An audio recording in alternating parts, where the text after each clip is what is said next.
네, 오늘은 영화 속 수학 이야기를 해볼 건데요. 자, 21이라는 영화 기억하실지 모르겠는데, MIT 천재들이 라스베가스를 정복했다는 어떤 그런 실화를 바탕으로 만든 영화입니다. 자, 여기 나오는 수학 얘기들을 보고 그 안에 뭐 오게티나 뭐 제가 설명할 수 있는 것들, 궁금하셨던 것들 이야기해 보겠습니다. 중간에 제 보잘것없는 주인공이 교수의 미키로 살아날 교수의 눈에 띄게 되는 계기가 있어요. 수업 시간에 어떤 질문에 대답을 잘해서 눈에 띄고 너도 같이 도박하자 이래서 영화 이제가 본격적으로 시작이 되는데, 처음에 이제 어떤 질문을 해요. 근데 수업 장면을 보니까 여기 뒤에 적혀 있는 것들을 보면 이거는 수학과에서 수치 해석 시간이라는 걸 알 수 있어요. 수학과 기준으로. 근데 수치 해석이란 뭐냐면 우리가 손으로 계산하는 것들, 너무 힘들고 불가능한 것들이 많잖아요. 그거를 컴퓨터를 이용해서 근사적으로 구해보자.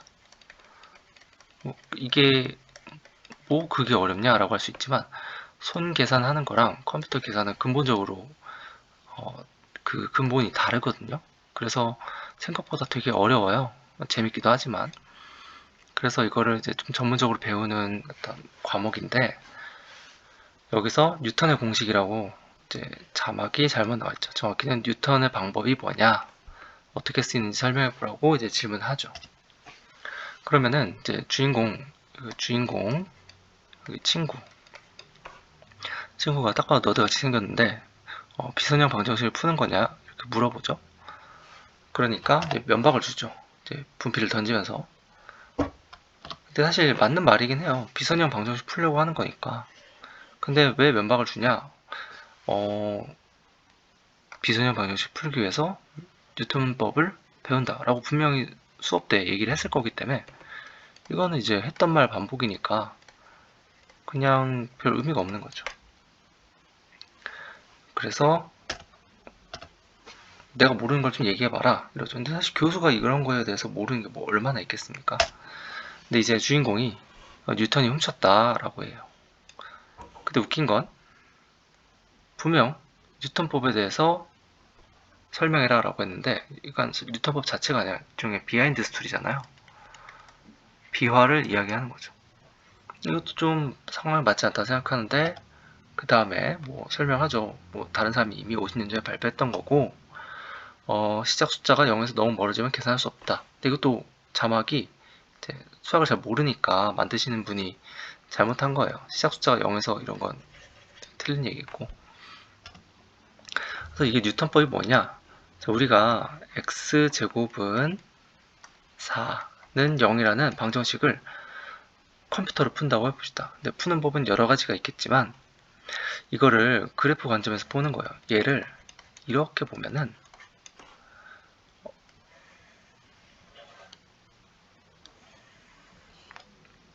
자, 우리는 해를 이미 알고 있죠. 그러면 처음에 모르니까 첫 번째 해를 3이라고 찍어보는 거예요. 당연히 넣어보면 0이 아니죠. 3제곱 마이너스 4는 0이 아니다. 그러면 여기서 포기하는 게 아니라 3에서 x가 3일 때 이 그래프에서 위치를 보는 거예요. 3,5가 되죠. 그럼 이제 여기서 우리가 접선의 방정식을 그어보는 거예요. 색을 좀 바꿔서 이렇게 접선의 방정식을 그어보면 여기 뭐가 나오겠죠. 그래서 이 x1은 x0, fx0에서의 접선의 방정식의 x절편,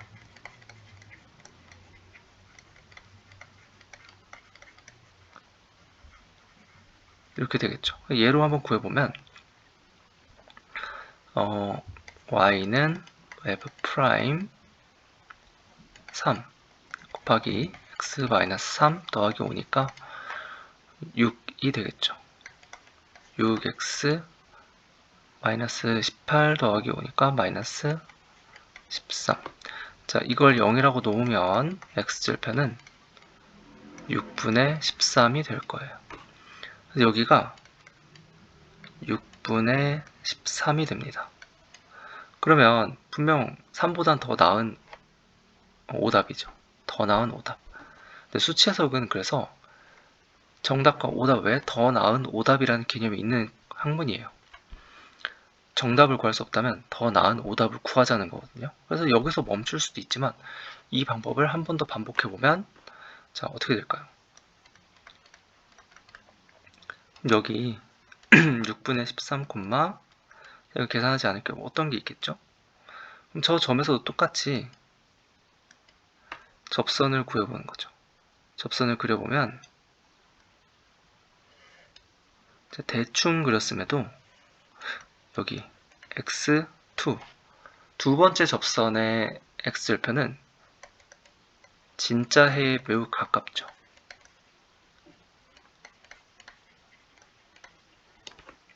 두 번 만에 이 방법을 두 번 적용한 것만으로도 매우 빠른 이제 수렴을 한다라고 해요.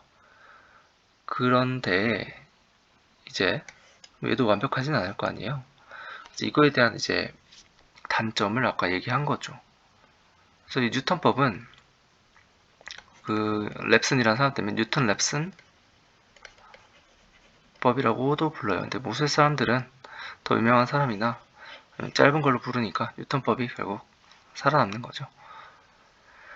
자, 그래서 여기서 얘가 말한 시작 숫자가 0에서 너무 멀어지면 이게 뭔 소리냐? 자, 하나 봅시다.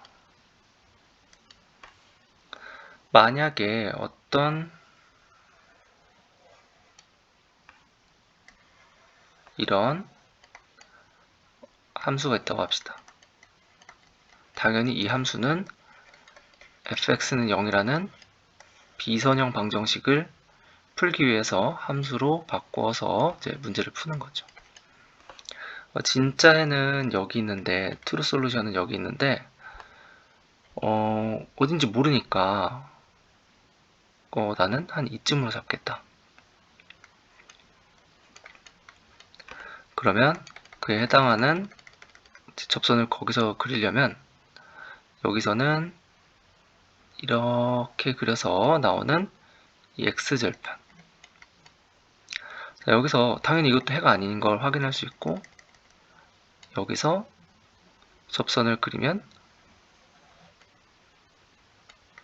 또 이렇게 나오죠. 얘가 해가 아니고 여기서도 접선을 그으면 여기서 접선을 그으면 이게 만약에 여기가 평평하다면 접선이 이렇게 될 거고 해는 절대 나오지 않을 거예요. 이런 문제가 있어요. 이거 뭐냐면 원래 구하려고 하는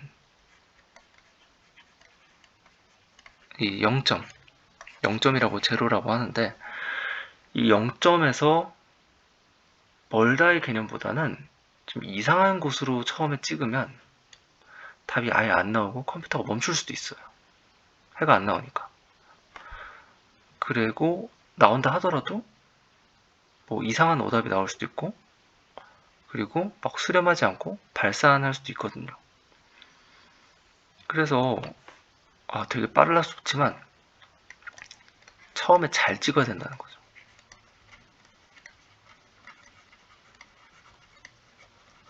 두 번째는 미분을 이용하니까 미분 가능한 식에서만 가능해요.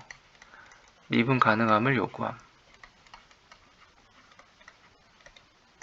차라리 뭐 교수가 모르는 건 없을 테니까 이런 걸 얘기하는 것보다는 어차피 책에 처음에 잘 찍어야 된다고 나오거든요.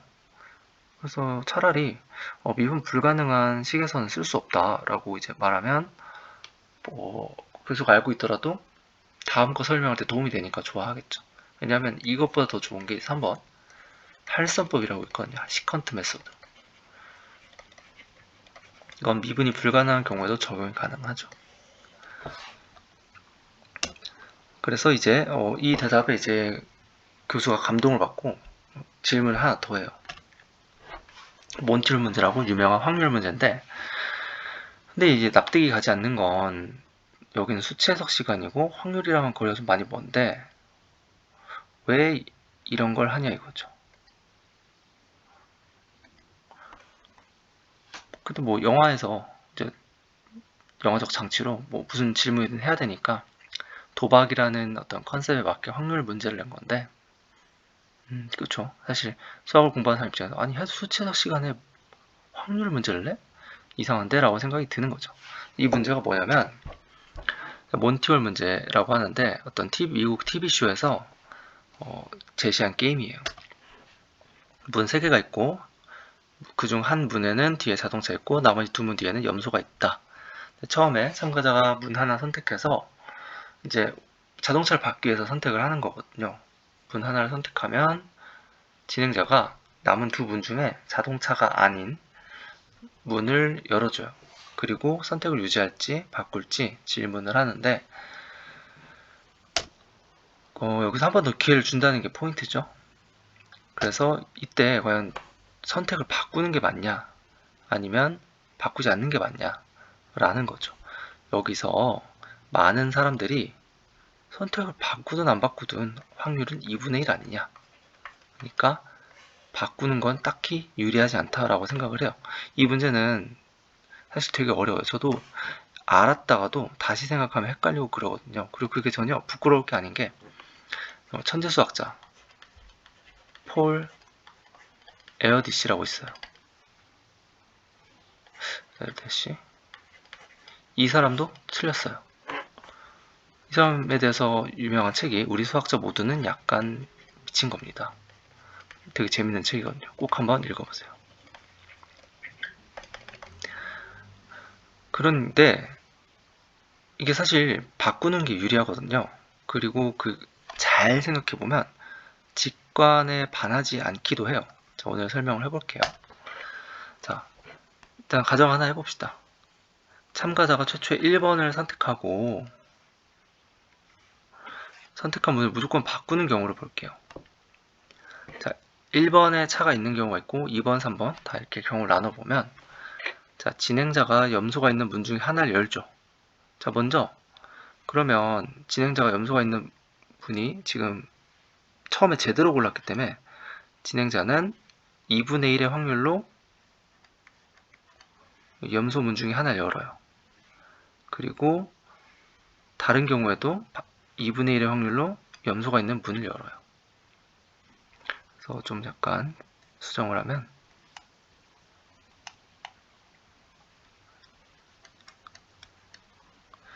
자, 그런데 처음에 1번 문을 선택할 확률이 어떻게 되죠? 3분의 1이죠. 그래서 둘을 곱하면 6분의 1이에요. 그래서 이때는 바꾸면 처음에 정답을 찍고 바꾸면 6분의 1의 확률로 잃는 거죠. 그리고 또 다른 경우에도 6분의 1의 확률로 잃으니까 결국엔 정답을 찍고 바꾸면 3분의 1의 확률로 잃는다는 거예요. 근데 2번의 차가 있는데 1번을 선택한 경우죠. 이때도 3분의 1의 확률로 1번 문을 선택했겠죠. 자, 그러면은 근데 여기서 진행자한테 변화가 생기죠. 진행자는 열 수 있는 문이 한 개밖에 안 남았거든요. 이거 내가 선택했으니까 당신 선택한 건 염소인데 바꿀래 하면 당연히 바꾸겠죠. 그러니까 진행자한테는 선택의 여지가 없어요. 무조건 반드시 얘를 뽑아야 되니까 1이에요, 확률이. 그래서 3분의 1 곱하기 1에서 3분의 1의 확률로 차를 얻는다. 자, 세 번째. 3번의 차가 있는데 내가 1번을 골랐다. 내가 처음에 1번 문을 고를 확률은 3분의 1. 근데 진행자는 또 여기서 선택의 여지가 없죠. 무조건 2번 문을 열어줘야 돼요. 그래서 진행자한테는 확률이 1입니다. 그래서 곱하면 또 3분의 1. 어쨌든 간에 처음에 오답을 고르고 바꾸면 정답이 된다. 이런 건 3분의 2가 되죠. 그래서 바꾸면 확률이 2배가 되는 거예요. 3분의 1에서 3분의 2. 바꾸는 게 유리하다 이러죠. 근데 이제 많은 심리적인 거부감이 들 텐데 이렇게 생각해 보면 돼요. 여기서는 우리가 처음에 차가 있는 문이 하나밖에 없잖아요. 그러니까 우리는 정답을 찍을 확률이 되게 낮아요. 그런데 문을 하나 열어서 오답을 하나 보여준다는 건 정답을 고를 수 있는 가능성을 올려준 상태에서 다시 선택하라는 거거든요. 그러니까 여기서는 다시 바꾸면 확률이 올라가는 거죠. 그렇기 때문에 직관은 생각보다 그렇게 반하지 않아요. 왜냐하면 선택하는 상황이 바뀌거든요. 두 번째에서는 오답을 하나 게임 주최자가 제거해주고 다시 선택하라고 한 거니까. 그래서 직관적으로 보면 2분의 1이냐 생각이 들지만 상황이 바뀌었다는 걸 생각해보면 이거는 바꾸는 게 더 유리한 거죠. 물론 확률이니까 우리 인생에서는 아무리 확률이 높아도 바꾸는 게 확률이 높아도 내가 재수가 없으면 뭐 잃을 수 있겠죠. 그래도 이제 바꾸는 게 유리하다 이거입니다. 이게 워낙 논란이 많이 돼가지고 이거에 대해서 굉장히 많은 연구들이 있고 논문도 있어 왔고, 그리고 되게 단순하게는 지금 이런 그림처럼 경우의 수를 이용해 가지고 또는 뭐 조건부 확률을 이용해서 중고등학생들이 이해할 수 있는 거 설명하는 것부터 저는 잘 모르는 정보 이론까지 이용하는 뭐 그런 경우도 있다고 하더라고요. 그래서 되게 재밌는 경우고 교과서에도 나오는 거니까 여러분도 관심 있으시면 검색해 보세요. 자, 이거 자료 만드는데 제가 이런 논문을 참고했으니까 검색하셔서 다운도 받으실 수 있어요. 리스 가시면 나무위키 가셔도 되고요. 자, 오늘 여기까지 하겠습니다.